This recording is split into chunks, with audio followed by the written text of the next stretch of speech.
Mes pires clients en graphisme. Je vais vous raconter quels ont été mes pires clients en graphisme en 15 ans d'expérience. Et restez bien jusqu'à la fin parce que je vais vous donner un conseil, une sorte de petite morale qui en est ressortie. Donc c'est parti!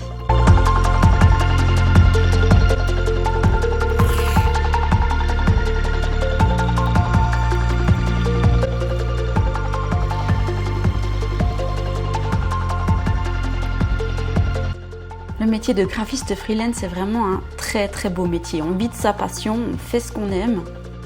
Mais c'est comme dans tout, tout n'est pas tout rose. Il y a aussi des hauts et des bas. Et la relation avec le client peut parfois être chaotique. Alors quand le client est sympa, quand tout se passe bien, quand il y a un bon feeling, quand on arrive à bien négocier les prix et quand le client est satisfait de notre travail, c'est cool, c'est plutôt sympa. Mais quand ça se passe pas bien, je voudrais un secret. C'est pas cool quoi. Et ça peut entacher en fait vraiment notre métier, vraiment notre travail. Ça peut nous décourager, ça peut nous taper sur le moral. Et c'est vraiment dommage. Alors que l'objectif, c'est que tout se passe bien et c'est qu'on puisse vivre de notre passion du graphisme. Donc dans cette vidéo, j'avais un petit peu envie de vous montrer comment ça s'est passé avec mes pires clients. Ceux avec qui ça s'est vraiment mal passé en 15 ans d'expérience. Alors le premier client, c'était vraiment au tout début, où c'est que je commençais à acquérir mes premiers clients. Au début, on n'a pas tellement confiance en soi, on n'a pas vraiment confiance en ses prix. Et du coup, je faisais déjà des prix assez bas, ce qui est finalement une erreur, parce qu'il faut avoir confiance en son travail et avoir confiance en la solution qu'on apporte. Et du coup, j'avais fait une carte de vœux pour un client qui était dans la microtechnique. J'avais vraiment fait quelque chose de bien avec sa machine. J'avais fait tout un photomontage, vraiment une carte de vœux unique.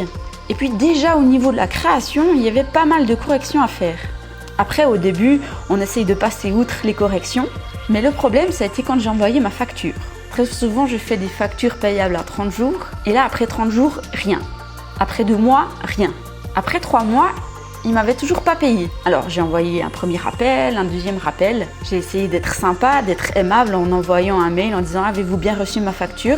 Mais j'ai toujours pas eu de nouvelles du client. Et là, j'ai vraiment dû envoyer une sorte de mise en demeure en disant « Mais il faut vraiment me payer parce que le travail a été fait » et ça m'a mis un petit peu mal à l'aise. Et du coup, j'avais l'impression que mon travail n'avait pas été reconnu par le client alors qu'il était content du travail. Au final, le client m'a payé, mais je suis restée un petit peu sur un goût amer et par la suite, je n'avais plus envie de travailler avec lui. Donc c'est ce qui s'appelle les mauvais clients.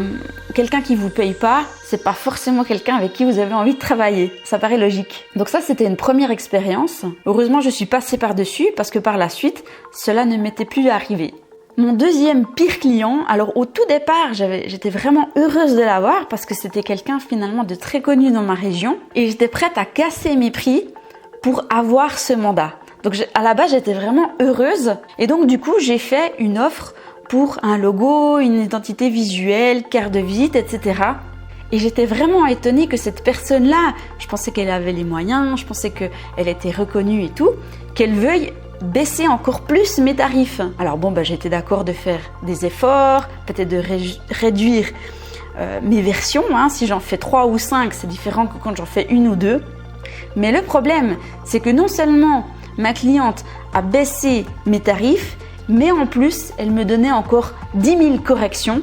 Elle changeait tout le temps d'avis, elle revenait au départ, elle ne savait pas ce qu'elle voulait et les délais étaient très courts. Donc tout ça fait que à la fin, en fait, c'était pas un si beau projet que ça. En plus, elle a mis du temps à me payer et j'étais vraiment étonnée parce qu'à la base, je pensais que c'était quelqu'un de connu dans ma région, donc je pensais que ça se passerait différemment. Au final, ma cliente m'a payé, mais clairement, je n'ai plus envie de travailler avec elle. Quand quelqu'un ne reconnaît pas la valeur de votre travail, change tout le temps d'avis, revient en arrière, commence à abuser au niveau des phases de correction, là il y a comme une sorte de non-respect et il faut qu'il y ait un équilibre en fait dans la relation où c'est que chacun doit être gagnant-gagnant. Heureusement par la suite, je n'ai plus été appelée à travailler avec elle et je pense que je ne choisirai plus de travailler avec une cliente comme ça. Mon troisième pire client, alors ce projet se passait très bien, il était content de mon travail, mon devis a été accepté, donc tout se passait bien. J'ai fait un beau design, mais il m'a envoyé une image que je devais mettre justement sur ce design. Et il s'avérait par la suite que cette image était fausse. Donc le client a voulu me faire porter le chapeau de cette erreur, alors que en graphisme, il y a le bon à tirer qui certifie que le client accepte le design tel qu'il est. Alors dans ces cas-là, on peut essayer un petit peu de négocier, mais normalement quand votre client signe un petit peu ou donne son OK sur le bon à tirer du graphiste, c'est à la responsabilité du client que revient par exemple la réimpression des flyers ou alors des affiches. Mais dans ce cas-là, le problème c'était l'attitude du client qui voulait en fait me remettre toute la responsabilité, donc que c'était de ma faute, que ce n'était pas le bon fichier alors que c'était lui qui me l'avait envoyé.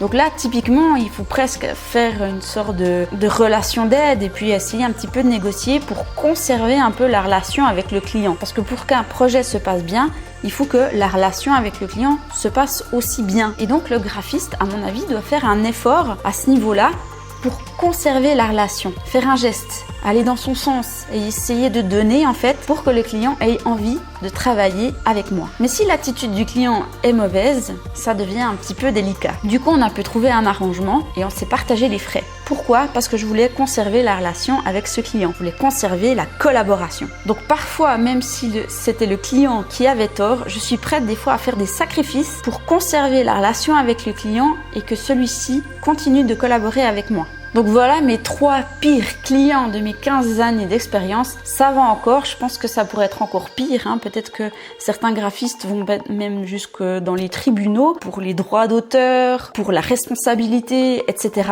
Il y a même des graphistes qui abandonnent leur activité à cause de mauvaises relations avec les clients. Et moi, je trouve que c'est dommage parce que l'objectif, c'est vraiment de pouvoir vivre de sa passion du graphisme. Et il faut parfois être un petit peu pédagogue ou alors faire des sacrifices pour que la relation se passe bien. Quoi qu'il en soit, je pense que ça vaut vraiment la peine d'essayer de construire une relation client qui est basée sur les besoins du client et non sur mes besoins. C'est-à-dire que je vais tout faire en sorte pour que la relation se passe bien, mais le client doit aussi faire en sorte pour que la relation se passe bien. C'est-à-dire que ça doit être gagnant-gagnant. Et donc mon conseil, c'est essayer de repérer quels sont les bons et les mauvais clients à la base. Les bons clients vont vous respecter, ne vont pas tout le temps baisser vos tarifs, ne vont pas vous donner 10 000 corrections, ne vont pas changer tout le temps d'avis, mais ils vont vous écouter, ils vont vous respecter, ils vont respecter votre travail, ils vont reconnaître la valeur de votre travail. Alors que les mauvais clients ne vont pas vous écouter, ne vont faire qu'à leur tête, vont essayer de tout le temps négocier les prix et les pires des pires ne vous payeront même pas.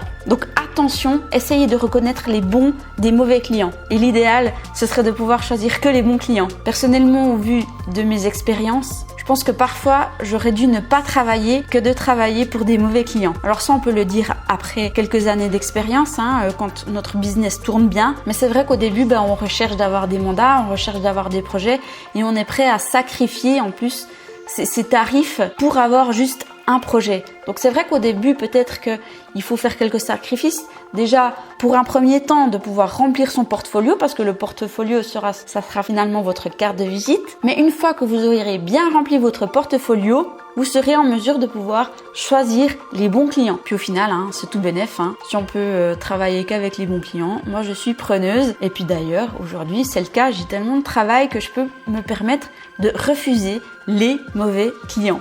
Voilà, j'espère que cette vidéo vous a plu. Si le métier de graphiste freelance vous intéresse, il y a une formation gratuite qui se trouve dans le premier lien dans la description ci-dessous. Et vous connaissez la chanson sur YouTube. Mettez un like, abonnez-vous pour ne louper aucune vidéo. Et puis nous, on se retrouve dans une prochaine vidéo.